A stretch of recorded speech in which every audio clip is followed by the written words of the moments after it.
What's up, guys? So if you've been following my channel, you know that a few days ago I found my journal. And my journal is from, actually, I think I started it a few months before I got married, and then in the middle of starting to write it, I actually went manic. And it was sort of supposed to be a book. It wasn't actually my journal. I started writing a book, like, about my life. And then in 2017, when I got out of jail, I started journaling it again. So I thought it would be interesting and I remember looking at it when I got out of jail when Jeff gave it to me. Here's the horrible thing about this book. When I went fully manic, I started hanging around some guy, some total loser, like just druggy guy, and I had delusions. I thought Jeff was cheating on me and had a secret family. That was my delusion. So I was just out there acting as if I wasn't married and surrounding myself with horrible people, putting myself in horrible situations. I mean, I was psychotic. And so my husband was so worried about me, and he was so scared, and he was so stressed out that he had to go to a doctor because he had ulcers. And the doctor recommended like psych drugs to him to help him because he was suffering as much as I was. Worrying about me. And we had just gotten married. We got married in September, and I started going manic in December, 3 months later. But anyway, my journal, I started like I remember looking at it in 2017 when I got out of jail, and I don't know if I read the whole thing, but I remember the last entry is like, I feel like I'm gonna go crazy or something like that. And then I pretty much went manic after that. So I thought it would be interesting to start reading this to you guys. So I'm gonna read the last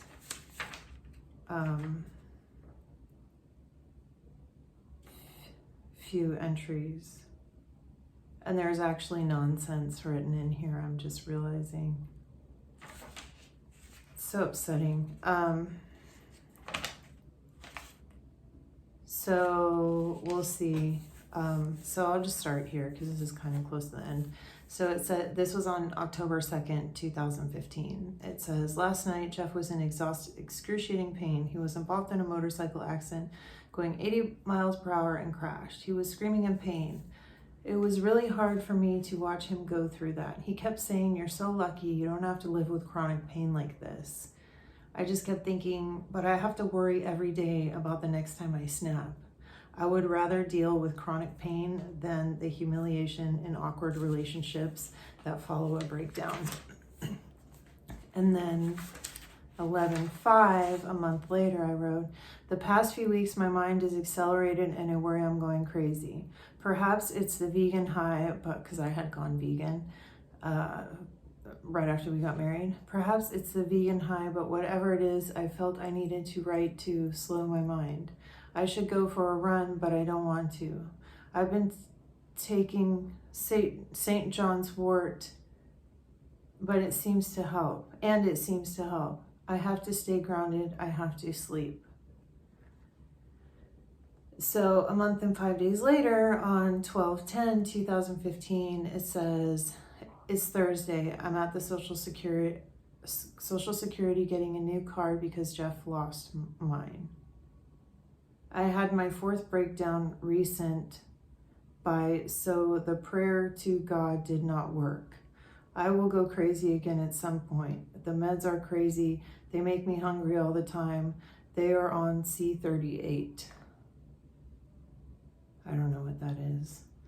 I'm C67. Oh boy, the last breakdown in this process of writing this book was only about 3 weeks long. It was brought on by exhaustion. I'm stuck on Sia and Adele these days, have been more inspired and sing and write. And then I wrote a song.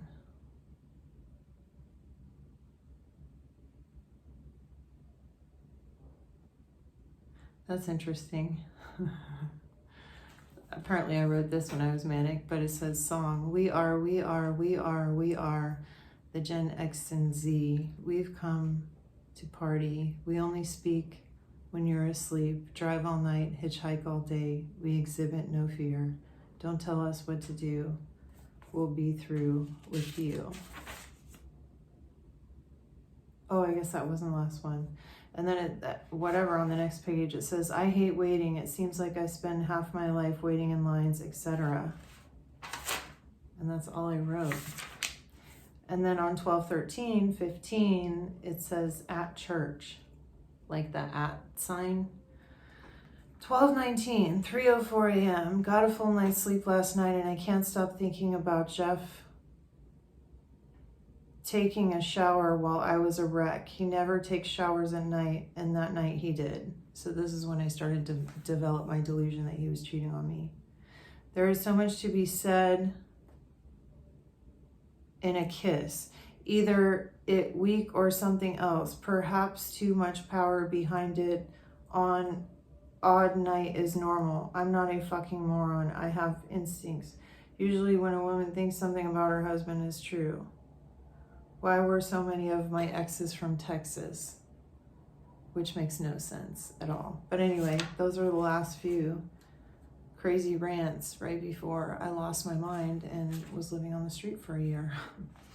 Or basically living on the street for a year. Anyway, we'll see. Maybe I'll continue to read this. I think I will. I think it's kind of interesting. You guys can go through it with me. That wasn't what I expected. I didn't expect to read those weird things in there. But yeah, it wasn't that bad. But you can see I'm slowly starting to go crazy over a few months. So I thought that was interesting. Anyway, I hope you guys have enjoyed this video, maybe been able to relate on a few things, or at least not feel alone. Have a great night, and I will see you tomorrow. Bye.